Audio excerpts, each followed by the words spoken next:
Edmonton Public Schools says it's taking down its book review site after a leading Indigenous author questioned why some of his graphic novels were on a not recommended list. David Alexander Robertson, a Governor General Award-winning author who lives in Winnipeg, said he went through the Edmonton Public School Board's books to weed out section after he saw a post on Twitter calling the list a great resource. Robertson said he was disappointed to see his graphic novel series, 7 Generations, on the list. There's a lot of Indigenous writers who are sharing their truths to own those stories about the difficult parts of our history that sometimes we don't want to talk about, and these are the books we should be bringing into the classroom, he said. I've done a lot of work over the last decade and spoken to tens of thousands in classrooms across Canada using my books.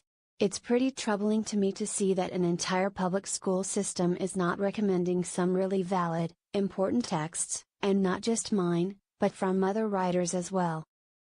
Robertson's 4-book series, written for grade 9 to 12 students, follows the story of an Aboriginal family from the early 19th century to the present day. On the book review site, the series was not recommended for use in Edmonton Public Schools because it contains sensitive subject matter and visual inferencing of abuse regarding residential schools. The review added that the books require pre- and post-conversations with students about the legacy of residential schools. What is a school there for if they're not going to have pre- and post-conversations about literature that begin in the classroom? That's the whole point, said Robertson, who won a Governor General's Literary Award for his book, When We Were Alone, for younger students. They need to take a hard look of what they are recommending and what they're not recommending, and why.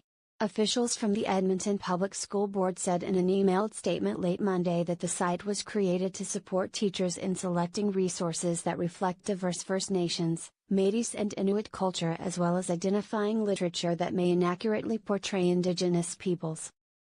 Some books were highlighted for a number of reasons, including the ways in which they portrayed First Nations, Métis and Inuit peoples, imagery or language, said Carrie Rosa, spokesperson for Edmonton Public Schools.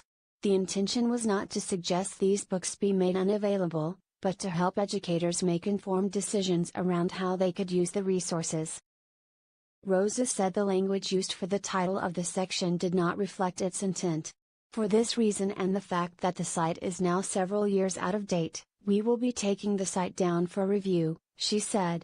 Robertson's concerns come less than a week after Alberta's education minister apologized for an online social studies course asking students about the positive effects of residential schools.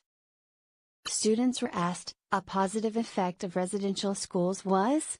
The 4 multiple choice options listed were, that children were away from home, they learned to read, they became civilized and they were taught manners. The question prompted a complaint from a student taking the course from the St. Paul Alternative Education Center. Education Minister David Duggan apologized to the student's family and anyone else who had been exposed to the course. The province ordered school divisions to thoroughly review all courses offered to ensure they don't include insensitive material.